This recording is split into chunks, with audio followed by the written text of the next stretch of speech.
Astaghfirullah. Bismillahirrahmanirrahim. Assalamualaikum warahmatullahi wabarakatuh.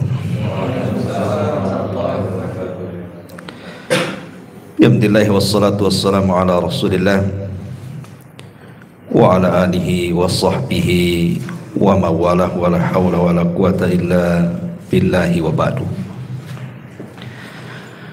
Alhamdulillah, segala puja dan puji hanya milik Allah subhanahu wa ta'ala. Salawat dan juga salam kita hadiahkan pada Rasul kita Nabi besar Muhammad sallallahu alaihi wasallam.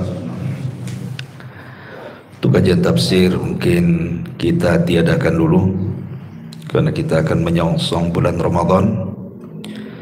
Maka kajian yang tersisa sampai awal Ramadan kita fokuskan di pembahasan seputar Ramadan. Ma'asyiral muslimin yang dimuliakan Allah Azza wa Jalla, pembahasan malam ini kita akan membahas sejarah-sejarah dulu yang terjadi di bulan Ramadan, baru kita masuk pada tema tentang keutamaan bulan Ramadan, kemudian masuk pada fikihnya dan begitu seterusnya. Ma'asyiral muslimin yang dimuliakan Allah subhanahu wa ta'ala, banyak peristiwa di bulan Ramadan itu di mana peristiwa-peristiwa ini merubah sejarah. Karena memang bulan Ramadan sendiri adalah sayyid daripada syuhur, pemimpinnya bulan-bulan. Tidak memperpanjang waktu, di antara peristiwa-peristiwa yang terjadi di bulan Ramadan,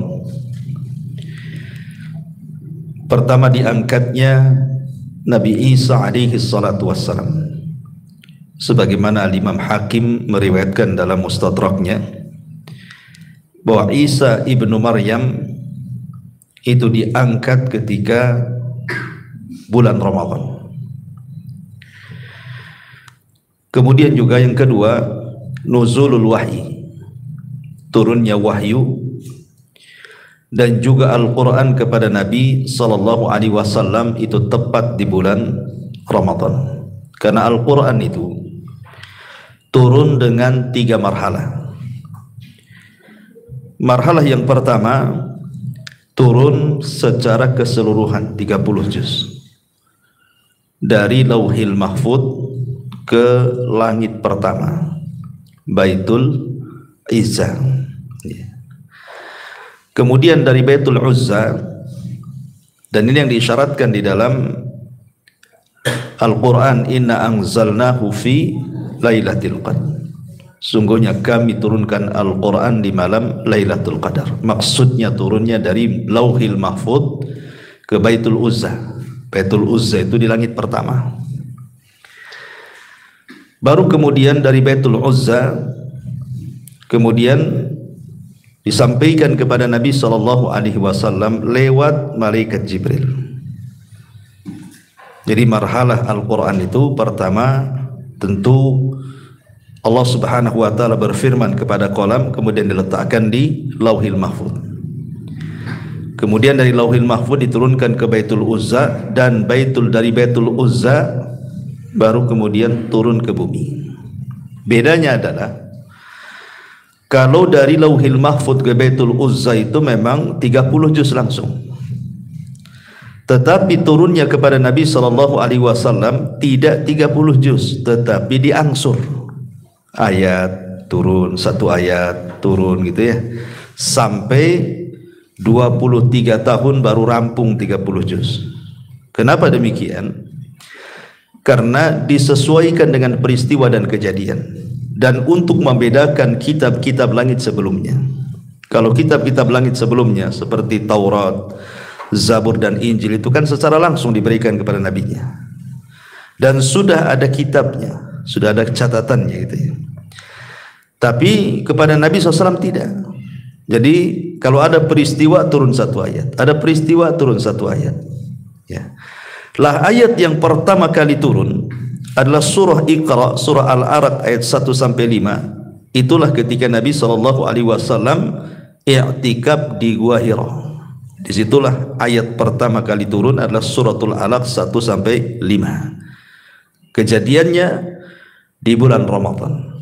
Kapan di usia Nabi SAW ketika itu menginjak 40 tahun. Ini peristiwa kedua. Peristiwa ketiga adalah kematian pamannya Nabi SAW, Abi Thalib. Abi Thalib, ada yang mengatakan bahwa beliau meninggal saat bulan Ramadan setelah Amul Hazni, setelah pengepungan orang-orang Quraisy kepada Bani Hashim. Selama 3 tahun kan terjadi pengepungan tuh, diboikot Bani Hashim itu. Lah ketika itu Abi Thalib yang menjamin Rasul, makanya seluruh kabilah Bani Hashim melindungi Nabi, yang mukminnya atau yang kafirnya. Karena kan sifatnya di zaman itu kan kabili, membela kabilah bukan membela agama gitu ya.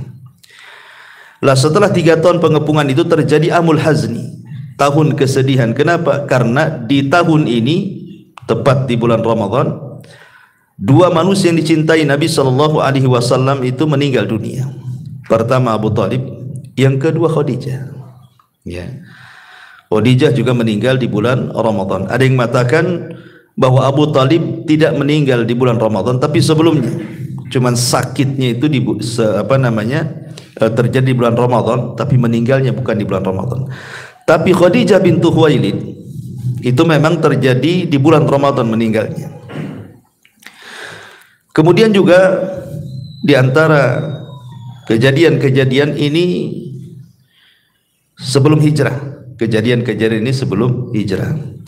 Adapun setelah hijrah, di antaranya kejadian yang pertama adalah ma'ruf, perang yang sangat besar yang menentukan kemenangan Islam yang disebut dengan perang Badar. Dan itu disebutkan di dalam Al-Qur'an, idza jaa nasrullahi wal fath. Apabila datang pertolongan Allah, maksudnya di Badar dan Fathu Mekah, dua-duanya terjadi di bulan Ramadan. Baik perang Badar ataupun Fathu Mekah itu terjadi di bulan Ramadan. Kemudian juga meninggalnya Fir'aunnya umat ini, Abu Jahal. Meninggalnya Fir'aunnya umat ini, Abu Jahal, pun terjadi di bulan Ramadan. Karena memang meninggalnya di perang Badar, Abu Jahal ini. Kemudian tahun kedua Hijriah, di antara yang terjadi bulan Ramadan adalah meninggalnya putri Nabi SAW, Ruqayyah. Ruqayyah meninggal di tahun kedua setelah terjadi perang Badar. Jadi pulangnya Rasul dari perang Badar, Ruqayyah meninggal. Dan Ruqayyah adalah istri Utsman ibn Affan radhiyallahu anhu. Kemudian juga pada bulan yang sama, pada tahun yang sama, pada bulan yang sama juga, di sini dijelaskan Nabi SAW ba'da audatihi SAW min Badrin mubasyarah, kanat sariyatu qatli Asma binti Marwan allati kanat mimman yu'dhin Nabiy SAW. Terbunuhnya Sariyah. Ya, Sariyah itu berhasil membunuh musuh Nabi SAW yang suka menyakiti Rasul, namanya Asma bintu Marwan, seorang wanita yang suka menyakiti Nabi SAW, juga dibunuh oleh Sariyah Nabi SAW. Itu juga terjadi bulan Ramadan. Kemudian tahun ketiganya, tahun ketiga Hijriah, Fatimah radhiyallahu anha melahirkan Hasan. Jadi lahirnya Hasan ibn Ali itu terjadi di bulan Ramadan juga. Kemudian juga menikahnya Nabi SAW dengan Zainab bintu Huzaimah. Rasul menikah dengan Zainab bintu Huzaimah di tahun ketiga di bulan Ramadan, juga terjadi di bulan Ramadan. Kemudian tahun kelima Hijriah, terjadi fitnah besar kepada Aisyah radhiyallahu anha. Aisyah dituduh berzinah dengan Safwan ibn Mu'attil. Kemudian turun ayat tentang berlepas dirinya Aisyah dari perbuatan zina yang dituduhkan orang-orang munafik. Lah turunnya ayat tentang bara'ah bahwa Aisyah tidak melakukan zina dengan Safwan ibn Mu'attil itu terjadi di bulan Ramadan. Kemudian juga pada tahun ke-6 Hijriah, Nabi SAW mengutus Sariyah Zaid ibn Harithah ke Bani Fazarah, sebagaimana disebutkan dalam Tarikh Ibnu Hisham. Kemudian Nabi SAW mengutus juga Sariyah Ghalib ibn Abdillah. Ini juga di antaranya Sariyah itu maksudnya pasukan yang tidak dipimpin Nabi SAW. Ini dua Sariyah ini terjadi juga di bulan Ramadan pada tahun ke-6. Kemudian tahun ke-8 dari hijrah, di sini terjadi Fathu Mekah, dan itu pun terjadi di bulan Ramadan. Kemudian Nabi SAW mengutus Khalid ibn Walid setelah Fathu Mekah untuk menghancurkan berhala Uzza. Itu terjadi di bulan Ramadan. Jadi Khalid ibn Walid ketika disuruh oleh Nabi SAW menghancurkan berhala, namanya berhala Uzza, itu terjadi di bulan Ramadan juga.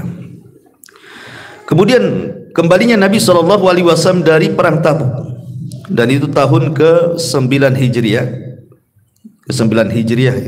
Ya, artinya kemenangan Nabi SAW di perang Tabuk itu juga setelah pulang tepat di bulan Ramadan.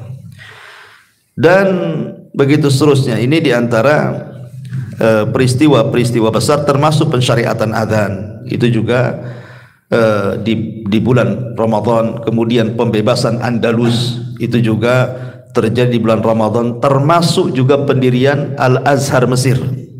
Ya, ma'ruf ya, kuliah sana di Al-Azhar Kairo, itu juga terjadi di bulan Ramadan. Kemudian peperangan Hittin, kemudian pembebasan negeri Antakya, dan begitu seterusnya, itu terjadi di bulan Ramadan. Ini dari sisi sejarahnya. Taib, saya kira tidak perlu diperpanjang si sejarah. Kita masuk pada pembahasan kita tentang menyongsong bulan Ramadan. Khawatu fiddin muliakan Allah Subhanahu wa taala, di dalam Al-Qur'anul Karim ada ayat yang masyhur sekali. Kalau kita datang di bulan Ramadan mesti ayat ini dibaca. Saya kira antum hafal. Kalau antum tak hafal berarti tidak pernah menemui bulan Ramadan. Ya ayyuhalladzina amanu kutiba alaikumusiyam kama kutiba alal ladzina min qablikum la'allakum tattaqun. Wahai orang-orang yang beriman, ingat kalimat wahai orang-orang yang beriman, kata Abdullah ibn Mas'ud radhiyallahu anhu. Panggilan wahai orang-orang yang beriman ini bukan panggilan biasa, tapi ini panggilan kejutan. Karena biasanya setelah panggilan ya ayyuhalladzina amanu, boleh jadi Allah hendak memerintahkan sebuah perkara besar atau hendak melarang sebuah larangan besar. Dan inilah yang membedakan panggilan Mekah dengan panggilan Madinah. Kalau Nabi berdakwah di Mekah itu panggilannya ya ayyuhan nas. Di Quran kita sering mendapati ya ayyuhan nasu taqu rabbakumul ladzi khalaqakum min nafsin wahidah, kan itu. Banyak di Quran itu kalimat ya ayyuhan nas, wahai manusia. Kalimat wahai manusia dalam Al-Qur'an biasanya panggilan ini digunakan di Mekah. Periode Makkiyah namanya. Kenapa? Karena di Mekah itu umumnya tidak menjelaskan tentang hukum-hukum ibadah, menjelaskan tentang hukum-hukum tauhid. Makanya panggilannya umum, manusia, masuk mukmin, masuk kafir di situ. Tetapi panggilan orang-orang yang berimannya khusus. Namanya aman, orang yang beriman. Berarti orang kafir enggak masuk di situ. Makanya panggilan orang-orang yang beriman ini biasanya kalau tidak larangan perintah, dan biasanya umumnya perintah tentang ibadah. Ya ayyuhalladzina amanu idza qumtum ilas shalah. Wahai orang-orang yang beriman, kalau kalian hendak salat, salat ibadah. Kan itu ya. Ya ayyuhalladzina amanu idza nudiya lis-salati mi yaumil jum'ah. Apabila dikumandangkan hari Jumat, salat juga kan, hukum-hukum kan, ibadah. Termasuk di sini juga. Ya ayyuhalladzina amanu kutiba alaikumusiyam. Di sini ada perintah puasa. Berarti panggilan ya ayyuhalladzina amanu itu umumnya biasanya perintah soal ibadah, gitu ya. Atau hendak melarang sebuah dosa yang tidak boleh dilanggar oleh kaum muslimin. Di sini Allah mengatakan kalimat kutiba. Kenapa Allah Subhanahu wa taala tidak mengatakan umpamanya dengan kalimat wajib, wajaba? Kenapa mesti kutiba? Atau kenapa tidak wujiba, diwajibkan? Sama-sama artinya, wujiba juga diartikan, kutiba juga diartikan diwajibkan. Jadi sama-sama secara arti sama tuh. Ulama tafsir mengatakan bahasa kutiba kenapa digunakan untuk puasa dan tidak digunakan kepada syariat solat umpamanya kan. Kalau solat kan menggunakan wajib gitu ya. Tidak kalimat kutiba. Karena biasanya ibadah yang dimulai dengan kalimat kutiba itu berat dilakukan. Seperti contohnya kutiba alikumul qital. Diwajibkan kepada kalian perang. Perang itu berat, ya kan? Tidak semua orang bisa perang kan? Kalau tidak berani nggak bisa dia. Kalau orang pengecut itu berani di awal dengar bom sudah takut pengen balik dia. Karena perlu keberanian. Lah puasa juga sama. Puasa itu ibadah yang berat. Karena perlu kesabaran masalahnya. Kalau sholat itu 5 menit rampung selesai. Tergantung ayat yang antum baca kan. Makin cepat atau makin pendek ayatnya makin cepat sholatnya kan. Antum baca 3 kul sebentar aja tuh. Dibandingkan dengan lam yakunil gitu ya. Itu yang an-naba itu agak lama tuh. Apalagi Al-Baqarah ya. Sholat itu bisa disetting. Waktunya itu bisa disetting. Antum bisa dilamakan, bisa dicepatkan. Tapi puasa tidak bisa antum setting. Puasa itu sudah ada waktunya, ya terbit, mulai terbit fajar sampai tenggelam matahari. Tidak bisa antum setting jam itu. Saya percepatlah jamnya gitu ya, biar cepat jam 6 gitu kan, atau dilobetkan atau dicepatkan jam, nggak bisa ya, karena sudah ditentukan waktunya. Dan itu berat puasa itu, karena banyak hal-hal yang harus dijauhi. Tidak boleh makan, tidak boleh minum, meninggalkan syahwat, macam-macam ya kan. Makanya bahasa Quran menggunakan kalimat kutiba, menunjukkan beratnya ibadah puasa. Kemudian Allah mengatakan kutiba alaikumusiyam kama kutiba alal ladzina min qablikum, sebagaimana diwajibkan kepada umat sebelum kalian. Artinya bahwa puasa itu bukan ibadah kepada umat Islam saja. Sebelum umat Islam sudah diwajibkan puasa. Bahkan rukun Islam itu diwajibkan kepada umat sebelum Islam. Sudah ada rukun Islam itu kepada sebelum Islam, baik syahadatnya, sholatnya, puasanya, zakatnya, hajinya, semua ada di umat-umat sebelum Islam. Termasuk juga puasa. Cuman kan ada perbedaan tentu dari segi cara ya. Sebagaimana Rasul mengatakan bahwa perbedaan puasa kita dengan puasa ahli kitab itu dimakan sahur.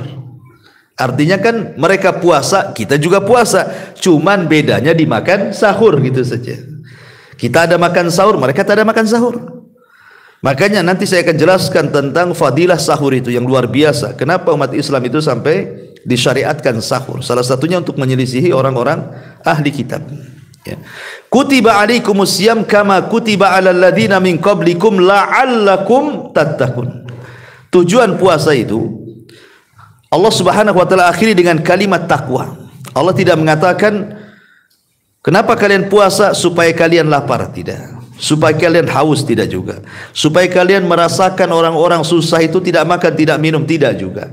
Tapi Allah akhiri dengan kalimat takwa. Supaya kalian takwa. Takwa itu di mana? Takwa itu di hati. Kata Rasulullah SAW, at-taqwa hahuna. Takwa itu di sini. Kemudian wa yushiru ila sadri. Dia mengisyaratkan ke jantungnya. Disinilah takwa. Berarti dari sini bahwa puasa itu bukan hanya sekedar mempuasakan badan, tapi ada yang lebih daripada itu, puasa hati.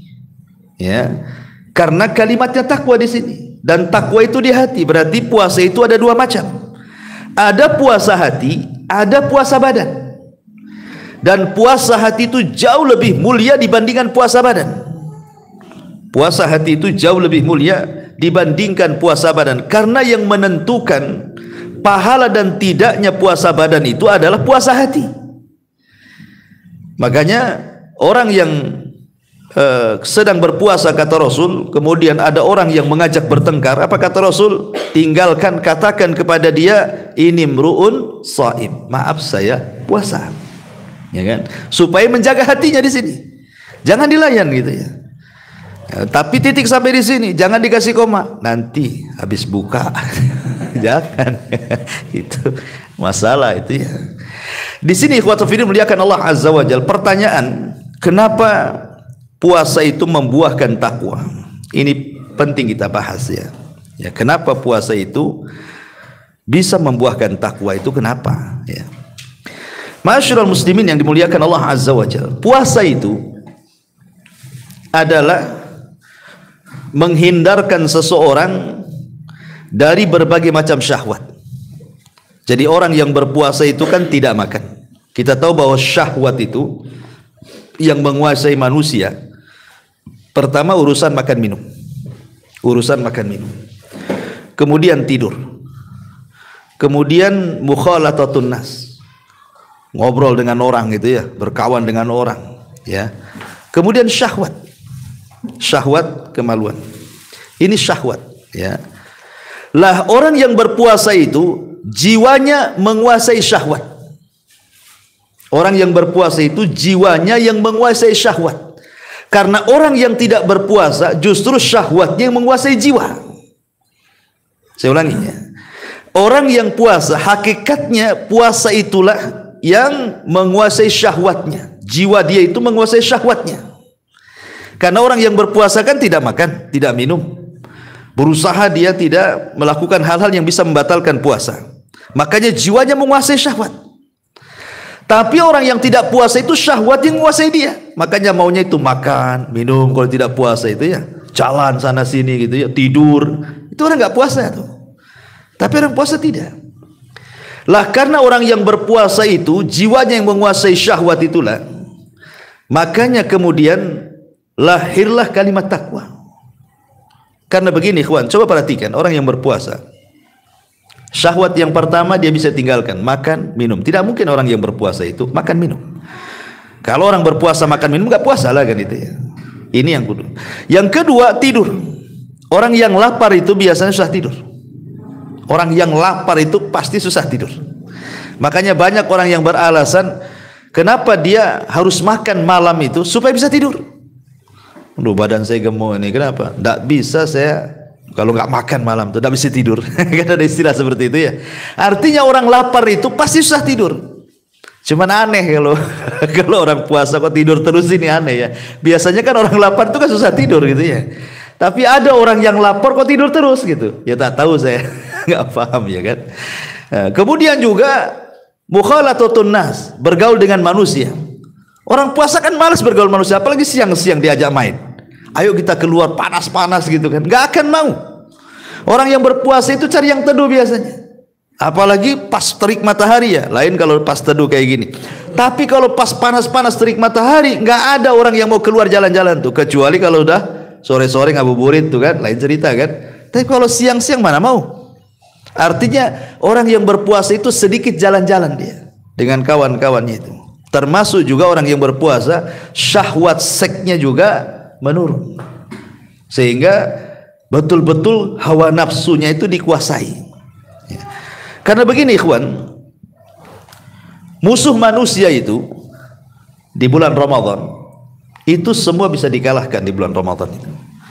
Pertama musuh manusia apa? Syahwat. Yang kedua syubhat. Ya. Dari mana timbulnya syahwat? Dari hawa nafsu. Dari mana timbulnya syubhat? Dari setan. Dua-duanya bisa dikalahkan di bulan Ramadan. Dengan cara apa? Kalau dengan hawa nafsu jelas tadi dengan cara puasa kan. Puasa kita bisa mengalahkan hawa nafsu. Karena orang yang berpuasa itu jiwanya mengalahkan nafsunya. Karena dia tidak makan, tidak minum, tidak berhubungan seks dan begitu seterusnya. Ya. Adapun syaitan di bulan Ramadan diikat. Nabi SAW yang mengatakan, "Idza ja'akum Ramadan futihat abwabul jannah wa ghuliqat abwabun niran wa suffidati syayatin." Apabila datang bulan Ramadan kata Rasul, maka dibuka pintu sorga, ditutup pintu neraka, diikat pula setan. Jadi geraknya setan itu sudah tidak leluasa di bulan Ramadan. Ditambah-tambah malamnya kita tarawih. Dan sholat tarawih itu dibacakan Quran di situ. Waktunya kita harusnya tidur, tahu-tahu sholat. Mau tidak mau kita sholat, ya kan? Dan di situ setelah tarawih kita juga tadarus kadang-kadang. Dan salah satu fungsi Al-Quran itu apa? Bisa mengusir setan. Makanya Rasul mengatakan siapa yang membaca surah Al-Baqarah di rumahnya bisa menghindarkan setan, kan? Lari setan dari rumah kita. Jadi kalau seandainya siang dengan puasa kita bisa mengalahkan syahwat, kalau di malam hari dengan qiyamul lail dan qiraatul Quran kita bisa mengalahkan syaitan. Makanya musuh di bulan Ramadan itu dua-duanya bisa dikalahkan. Disitulah kenapa puasa itu melahirkan takwa. Ditambah-tambah kita tahu bahwa puasa itu terkandung 3 kesabaran. Puasa itu terkandung 3 kesabaran. Sabar ketika melaksanakan ketaatan, sabar ketika meninggalkan kemaksiatan, dan sabar kepada qada dan qadar Allah Azza wa Jalla. Tiga-tiganya ada di puasa. Pertama, sabar ketika melaksanakan ketaatan. Ya harus sabar puasa. Allah yang perintahkan puasa, ya sabarlah mulai terbit matahari sampai terbenam matahari. Kita sabar untuk melaksanakan puasa, jangan sampai dibatalkan. Kemudian yang kedua, sabar ketika meninggalkan kemaksiatan. Karena orang yang berpuasa tadi, dia tidak akan maksiat dengan Allah. Ketika Allah mengatakan jangan makan, dia tidak akan makan. Jangan minum, gak akan minum. Jangan melakukan hubungan, tidak akan melakukan hubungan. Apalagi kemudian puasa sendiri kata Rasulullah sebagai junnah, benteng dia dengan neraka. Artinya orang yang berpuasa itu tidak mungkin maksiat. Tidak mungkin maksiat orang yang berpuasa. Dari sini ada kesabaran ketika menjauhi kemaksiatan kepada Allah Azza wa Jalla. Kemudian rasa lapar, rasa haus yang kita rasakan di bulan Ramadan itu bagian qada dan qadar Allah. Itu sudah takdir. Orang nggak makan ya lapar. Takdirnya kan begitu. Kalau orang nggak minum ya haus, itu sudah takdirnya seperti itu. Ya. Makanya harus sabar dengan takdir Allah itu. Makanya di sini kita katakan bahwa sedemikian indahnya puasa karena terkumpul kesabaran di dalamnya. Sabar ketika melaksanakan ketaatan, sabar ketika menjauhi kemaksiatan, sabar dengan qada dan qadar Allah Subhanahu wa taala. Makanya sebagian para ulama ketika mentafsirkan ayat wasta'inu bis-sabri was-shalah. Wasta'inu bis-sabri was-shalah. Mintalah pertolongan Allah dengan sabar dan juga dengan salat. Sebagian ulama mengatakan maksud sabar di sini artinya puasa. Ya, mintalah pertolongan kepada Allah dengan puasa gitu maksudnya, dan dengan salat. Ya. Kenapa ditafsirkan as-sabri di sini puasa? Karena puasa itu melahirkan sabar dan salat itu melahirkan syukur. Dan dua sifat ini yang paling banyak orang memasukkan ke surga. Sabar dan syukur. Bahkan dua sifat inilah yang menjadi penyebab kebahagiaan manusia sebagaimana disebutkan oleh Syekh Muhammad bin Abdul Wahab dalam muqaddimah kitab Qawaidul Arba. Di antara 3 kunci kebahagiaan: apabila ditimpa musibah sabar, apabila dikasih nikmat syukur, apabila berdosa dia istighfar. Jadi 2 kunci kebahagiaan, salah satunya sabar dan syukur. Sabar terlahir dari puasa dan syukur terlahir dari sholat. Makanya ketika Nabi SAW sholat malam, kemudian kakinya sampai pecah-pecah tuh, Aisyah kan bertanya, sudahlah Rasul, cukupkan saja yang wajib-wajib, katanya kan. Tidak usahlah kemudian, kau ini sudah sepuh, sudah tua, lihat kakimu pecah-pecah gitu ya. Maksudnya Aisyah radhiyallahu anha itu pengen Rasul memperbanyak istirahat karena sudah tua. Maka Rasul sallallahu alaihi wasallam mengatakan di hadapan Aisyah ummul mukminin, afala akunu abdan syakura. Hei Aisyah, salahkah aku menjadi hamba yang bersyukur? Dari sini kita tahu salat malam melahirkan syukur karena Rasul yang mengatakan seperti itu. Ya. Adapun puasa melahirkan sabar karena tadi saya katakan dalam puasa itu terkandung 3 kesabaran tadi. Ya, sabar ketika melaksanakan ketaatan, sabar ketika menjauhi kemaksiatan, dan sabar dengan takdir Allah dan qadanya. Makanya puasa terlahirlah kalimat sabar. Dan dari sini kita tahu bahwa puasa adalah ibadah satu-satunya seorang hamba imtithalu awamirillah. Paling cepat seorang hamba melaksanakan perintah Allah itu hanya ada di puasa. Ya. Ditambah-tambah puasa ini adalah satu-satunya ibadah dari ibadah-ibadah yang lain yang memungkinkan ikhlas. Kalau sholat kan nampak gerakannya, sholat kan nampak takbiratul ihramnya nampak kan, rukunya nampak, bacaan Qur'annya kedengaran, Keindahan baca Qur'annya pun terdengar. Dari takbir sampai salam nampak solat itu. Zakat nenteng harta nampak. Haji apalagi, sebelum haji sudah kenduri, makin nampak lagi kan itu ya. Karena ada kendurinya biasanya ya. Belum lagi nanti di pesawat selfie lagi. Nanti sampai di Jeddah selfie lagi. Lempar jumroh minta diselfikan sambil lempar gitu ya. Jadi nampak, tapi puasa kalau tidak bicara Anda sedang berpuasa, orang tidak tahu. Pamannya puasa Senin Kamis nih. Hari Senin atau hari Kamis. Antum berdua, yang satu puasa, yang satu tidak. Kalau yang satu tidak ngomong saya sedang berpuasa, tidak tahu kawan sedang berpuasa. Dari mana tahunya bahwa dia sedang berpuasa? Oh Ustaz, karena banyak meludah. Bisa saja sariawan, ya kan? Oh mungkin itu agak pucat, ya mungkin lagi sakit. Nggak bisa. Apa tanda-tanda orang puasa? Coba apa? Nggak ada. Lah karena tidak ada tanda-tanda orang yang berpuasa, menunjukkan satu-satunya ibadah yang paling ikhlas itu ibadah puasa. Asal jangan ngomong saja. Kalau sudah ngomong ya lain ceritanya. Ya, afwan saya puasa, itu udah tahu orang. Tapi kalau kita diam saja, mana ada yang tahu? Nggak ada yang tahu. Sampai ada seorang ulama tuh, dia 40 tahun puasa, keluarganya nggak tahu. Dia kerja di pasar ulama ini. Jadi kalau dia pagi, keluarganya membuatkan sarapan, tidak dimakan di rumah, alasannya dimakan di pasar. Kemudian sampai di pasar di tengah jalan dia sedekahkan tuh makanannya. Kemudian dia pulang sore waktu maghrib, barulah dia makan. Selama 40 tahun keluarganya nggak tahu kalau dia puasa. Coba bayangkan. Ya, karena puasa itu satu-satu ibadah yang memungkinkan orang itu untuk ikhlas gitu maksudnya. Makanya kenapa kemudian puasa ini melahirkan ketakwaan tadi. Melahirkan ketakwaan karena yang memungkinkan tadi karena ada keikhlasan, ya. Ini diantara bicara tentang puasa, ya. Baik, masyarul muslimin yang dimuliakan Allah Azza wa Jalla. Adapun keistimewaan puasa itu sendiri dijelaskan di beberapa riwayat. Pertama, hadis qudsi yang dikeluarkan Imam Bukhari, Nabi SAW mengatakan as-sawmu li wa ana azzibihi. Puasa itu untukku dan aku yang akan membalasnya. Saya kasih gambaran begini. Kenapa puasa itu disembunyikan pahalanya? Sampai-sampai Rasul mengatakan puasa itu milikku. Kalau yang lain milik kalian. Salat milik kalian, puasa milik kalian. Karena nominalnya sudah jelas pahalanya. Karena ada pahala itu yang satu pahala 10 kali lipat pahalanya. Ada yang satu amalan itu dapat 10 pahala. Ada yang satu amalan dapat 700 kali lipat pahala, gitu ya. Kan banyak, ada yang sampai 20 pahala, macam-macam lah. Jadi rata-rata ibadah itu nominal pahalanya sudah ditentukan oleh Allah. Kecuali puasa, kata Rasul. Puasa itu tidak ada penentuan nominalnya. Berapa-berapanya kita tidak tahu puasa itu. Hanya Allah yang tahu.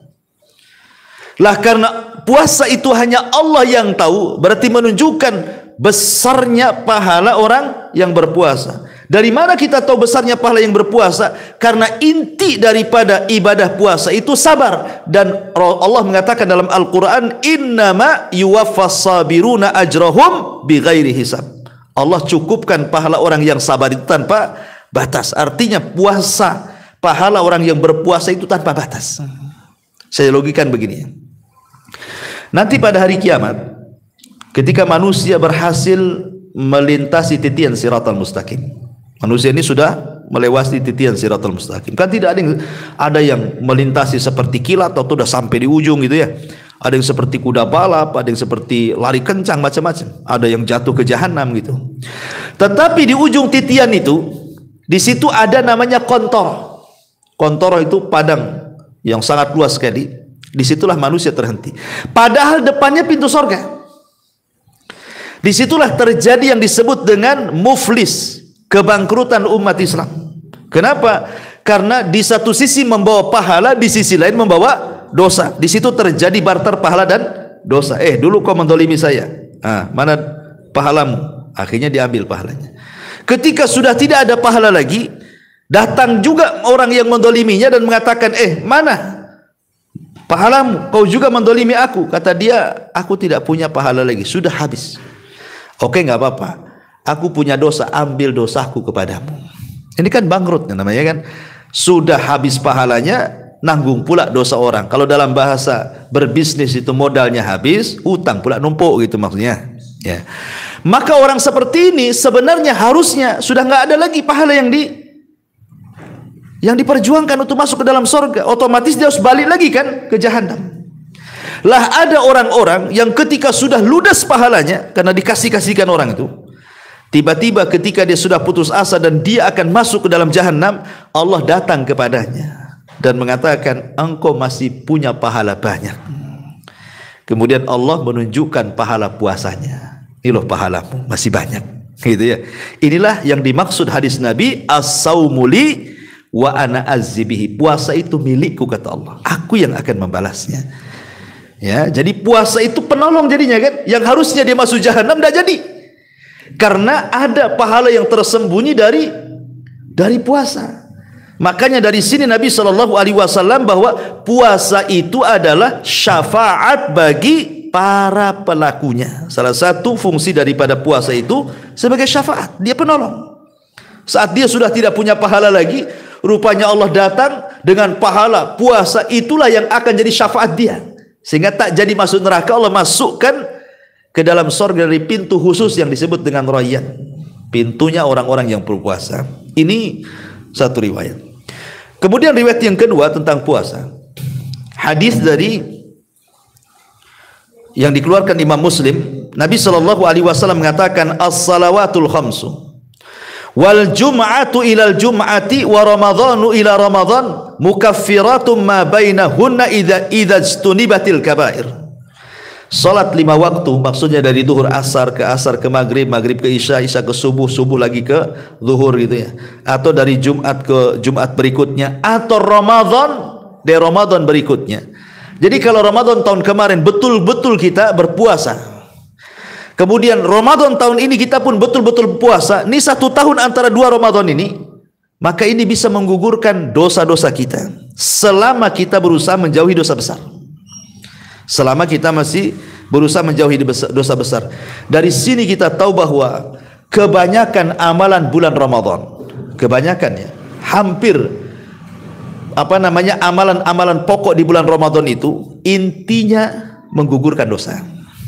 Sebutkan amalan inti Ramadan, puasa, taraweh, gitu kan, malam Lailatul Qadar, kan ini inti daripada Ramadan kan, puasa, taraweh, Lailatul Qadar.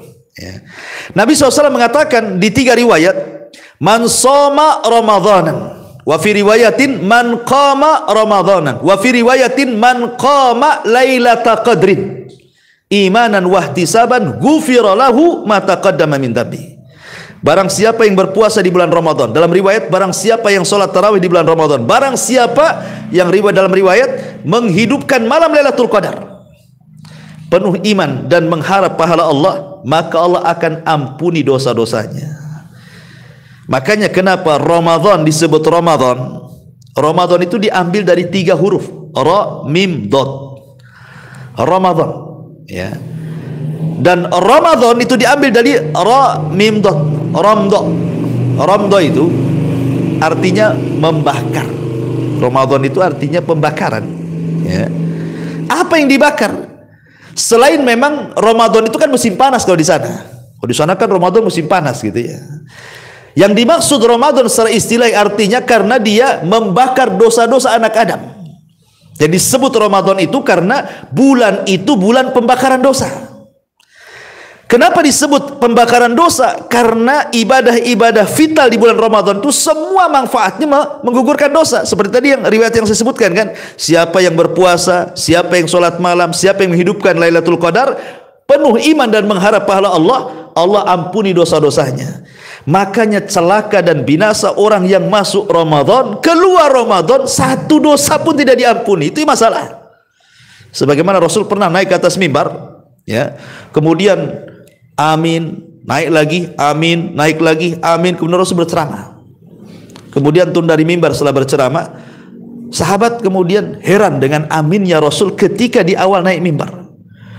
Sahabat mengatakan, alama amanta ya Rasulullah, Rasul kau tadi mengaminkan apa gitu ya, kami tak dengar doa. Asik kok amin, amin, amin, amin kan harus doa kan gitu, amin berarti ada doa yang dibaca Nabi. Sahabat tak dengar. Makanya sahabat mengatakan, Rasul kok doa apa tadi? Kok naik atas mimbar kok amin 3 kali? Maka Rasul menjelaskan, adapun tadi Jibril datang kepadaku saat aku naik mimbar, dia minta diaminkan doanya, ku aminkan. Salah satunya Jibril meminta diaminkan doanya adalah ragima anfu rajulin adraka Ramadan falam yughfar lahu min dunubi. Celaka dan binasa orang yang masuk Ramadan, satu dosa pun tidak diampuni.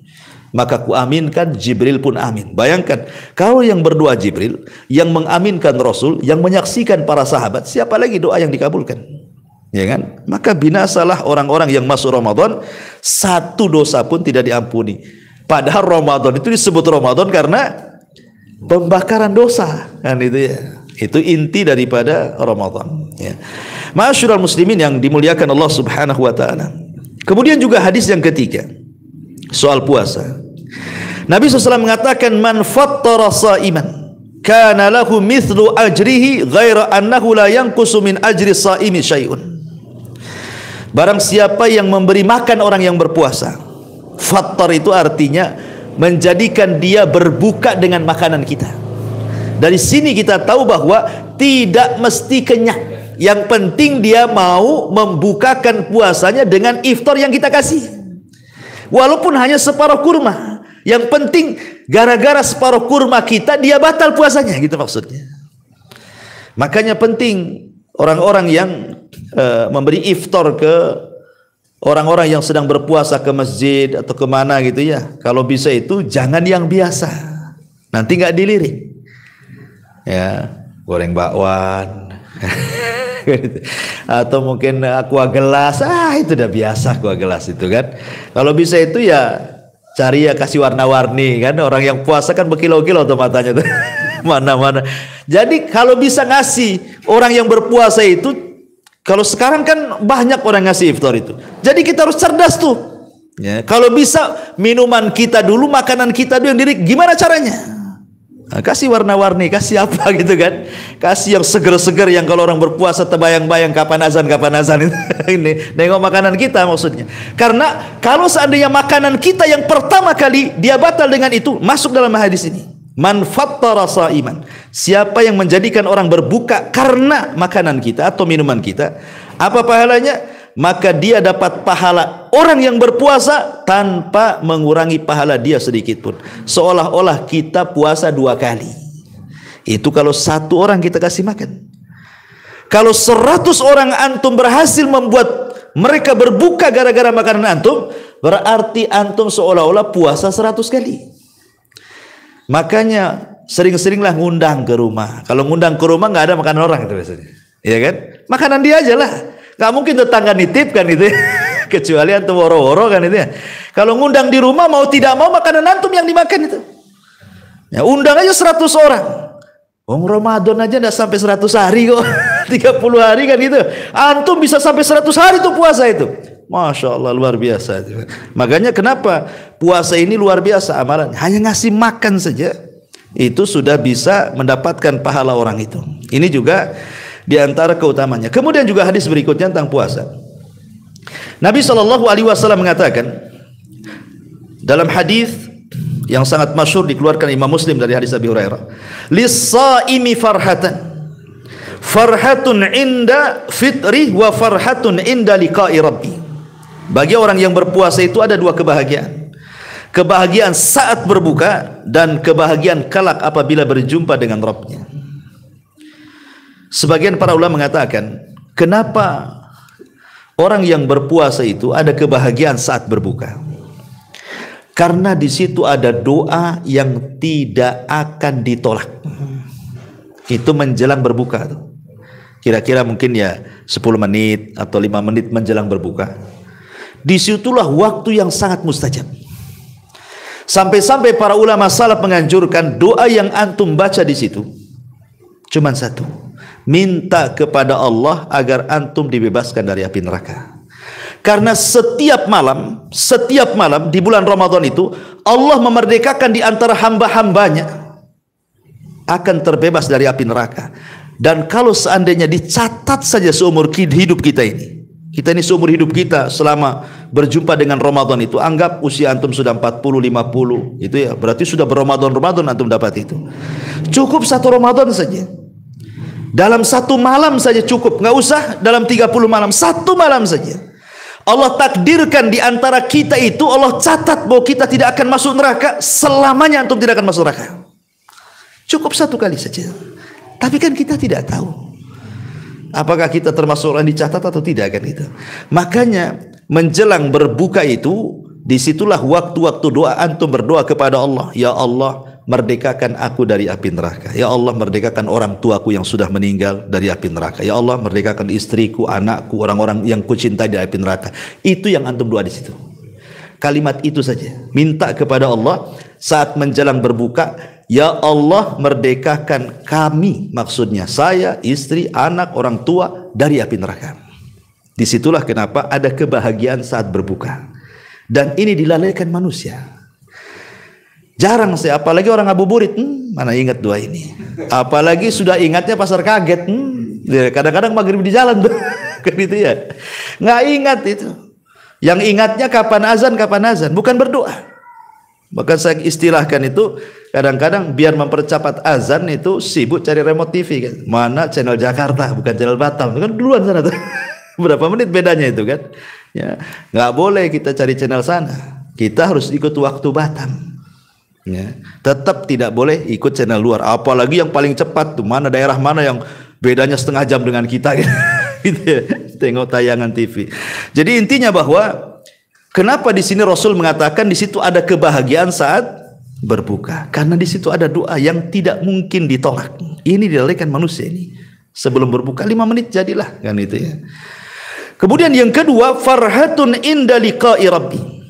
Dan dia akan mendapatkan kebahagiaan saat berjumpa dengan Allah Subhanahu wa taala. Artinya dia diberikan kenikmatan oleh Allah Subhanahu wa taala, akan nanti pada hari kiamat memandang wajah Allah. Dan ini tidak ada kenikmatan yang lebih mulia dibandingkan ru'yatullah. Seindah-indahnya sorga, yang tidak bisa dilihat mata, didengar telinga, terlintas pun tidak bisa, tidak seindah melihat wajah Allah. Karena itu puncak dari kenikmatan penduduk sorga. Dan itu akan didapati orang-orang yang berpuasa. Karena orang yang berpuasa dapat 2 kebahagiaan. Bahagia saat berbuka dan bahagia saat berjumpa dengan Allah Subhanahu wa ta'ala. Baik, kemudian hadis berikutnya, hadis yang dikeluarkan Imam Bukhari dari Nabi sallallahu alaihi wasallam, inna fil jannati baban yuqalu lahu rayyan yadkhulu minhu as-saimuna yaumal qiyamah la yadkhulu minhu ahadun ghairuhum yuqalu aina as-saimun fayakumuna la yadkhulu minhu ahadun ghairuhum fa idza dakhulu ughliqa falam yadkhul minhu ahad. Dari Nabi SAW, di sorga itu, kan sorga itu kan memiliki 8 pintu ya, beda dengan neraka. Kalau neraka itu 7 pintu, kalau sorga itu 8 pintu. Kenapa dilebihkan 1? Kenapa tidak sama? Ya, neraka dibuat 8 juga gitu ya. Ini enggak, neraka 7 pintu, sorga 8 pintu. Dilebihkan 1 itu maksudnya untuk menunjukkan bahwa rahmat Allah lebih luas dibandingkan murkanya. Rahmat Allah itu jauh lebih luas dibandingkan kemurkaannya. Sampai ke pintu neraka saja disedikitkan dibandingkan pintu sorga. Lah di antara pintu-pintu sorga itu ada namanya pintu rayyan. Jadi ketika Nabi SAW bersabda, sayati alaikum zaman kadidu minaz ziham, akan datang zamannya kalian berdesak-desakan di pintu sorga. Saking berdesak-desak nggak bisa masuk ke sorga, karena pintunya nggak bisa dibuka. Yang bisa membuka pintu sorga cuma Nabi. Maka ketika Nabi SAW mendekati pintu sorga, kemudian mengetuk, kemudian malaikat Ridwan menjawab, akhirnya semua pintu sorga itu terbuka. Masing-masing di pintu sorga itu ada penyeru. Menyerukan apa? Menyerukan setiap ibadah yang dilakukan hamba-hambanya. Kalau di dunia ahli solat, maka akan dipanggil, hei ahli solat, masuk dari sini. Hei ahli zakat, masuk dari sini. Hei ahli jihad, masuk dari sini. Hei kamu yang ahli puasa di dunia, masuk dari sini pintu rayyan. Ya. Kenapa dibeda-bedakan pintu-pintu sorga itu coba? Karena manusia itu tidak sama semangat ibadahnya. Ada orang semangat dia puasa sunnah, tak semangat pula di sedekah. Kan itu ya. Ada kalau sedekah masya Allah tidak pelit dia, nyah-nyoh gitu ya. Tapi sholat sunnah kurang pula dia. Ya. Tapi kalau sholat sunnah ada juga luar biasa rajin dia sholat sunnah. Giliran puasa tak bisa lapar dia. Kan itu ya. Jadi ada orang itu diutamakan masing-masing. Diutamakan masing-masing. Ya, dan memang begitu watak manusia. Makanya Imam Malik suatu ketika pernah dapat surat. Imam Malik kan tidak terkenal ibadahnya. Dia hanya dikenal kealiman ilmu hadisnya sehingga dia ma'ruf gitu riwayat-riwayatnya kan. Banyak orang belajar. Tapi urusan ibadah sunnah kurang Imam Malik itu.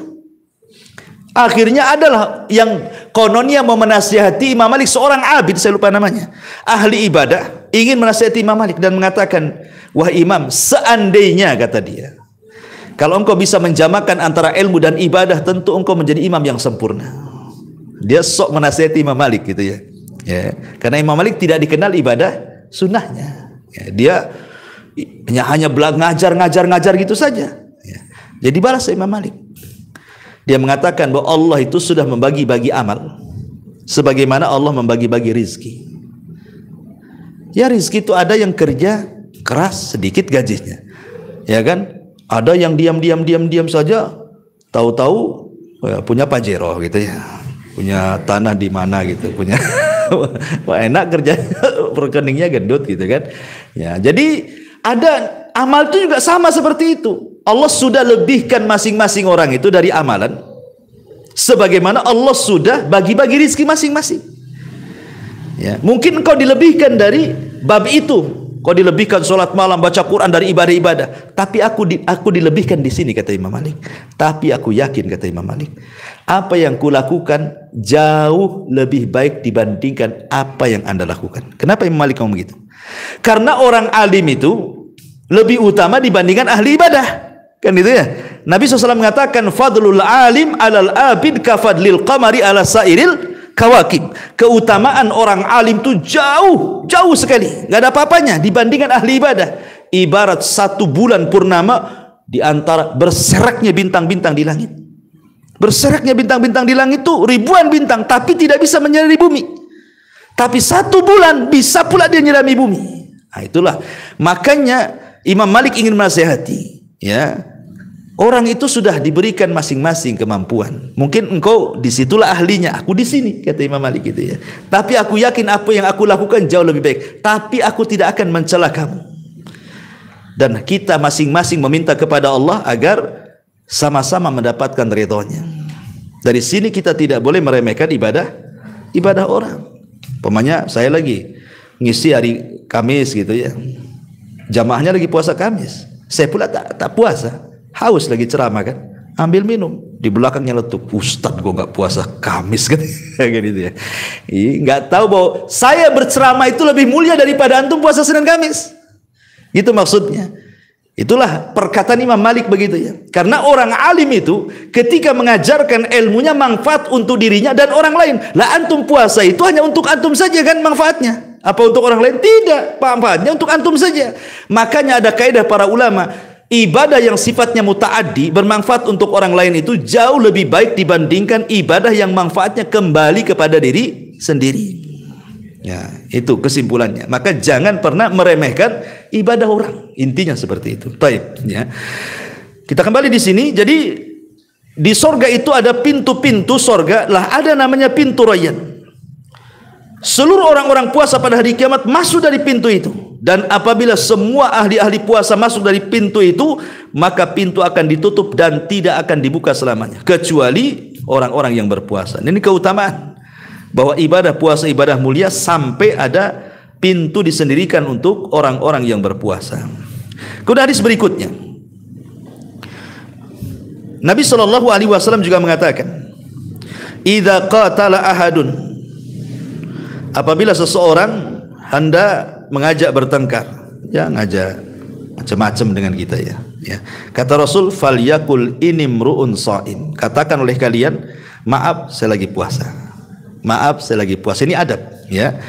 Siapapun kalau lagi puasa, makanya ini bahayanya medsos di bulan Ramadan ini kan.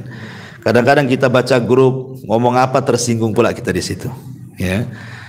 Nah, maka kalau kita umpamanya SMS ada hal-hal yang ya mungkin menyakitkan hati, balas saja saya puasa, dah antum blokir dulu. Maaf, selama Ramadan saya blokir Anda katanya. Kan enak gitu ya. Ya.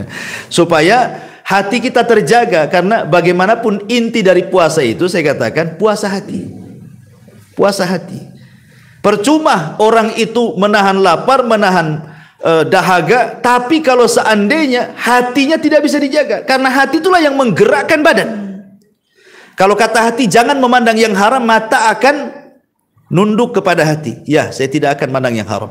Kalau kata hati telinga jangan mendengar yang haram, telinga pun akan nurut. Ya, saya tidak akan mendengar yang haram. Kalau kata hati kaki jangan melangkah ke tempat yang haram, dia tidak akan melangkah. Jadi yang menentukan maksiat-maksiat di bulan Ramadan itu adalah hati. Dari sini, ya, kata para ulama, ketika Nabi SAW mengatakan betapa banyak orang-orang yang berpuasa itu, kata Rasulullah SAW, kam min sa'imin laisa lahul jaza illal ju'i wal atas. Berapa banyak orang yang berpuasa itu tidak diganjar, sama sekali tidak dapat pahala, dia hanya merasakan lapar dan dahaga saja. Kenapa? Karena yang berpuasa hanya badannya saja. Ya. Kenapa Rasul sampai ngomong begitu itu? Kebanyakan orang yang berpuasa terkadang tidak dapat apa-apa kecuali rasa lapar dan dahaga. Kenapa? Karena yang berpuasa badannya saja, tapi hatinya tidak berpuasa. Makanya mempuasakan hati itu sangat penting sekali. Nampaknya masih hujan deras. Nggak dengar nih. Lanjut. Nggak dengar ya? Terus aja ya. Iya. Ya, insyaallah kita lanjutkan minggu depan, karena pembahasan juga masih lama ya. Ini baru cerita puasa saja ya. Ramadan itu kan banyak amalan-amalan. Insyaallah kita lanjutkan minggu depan, karena kondisi hujan juga agak dengar. Mudah-mudahan ada manfaatnya. Subhanallah bihamdika, asyhadu an la ilaha illa anta astaghfiruka wa atubu ilaik. Wallahu ta'ala alam. Assalamualaikum warahmatullahi wabarakatuh.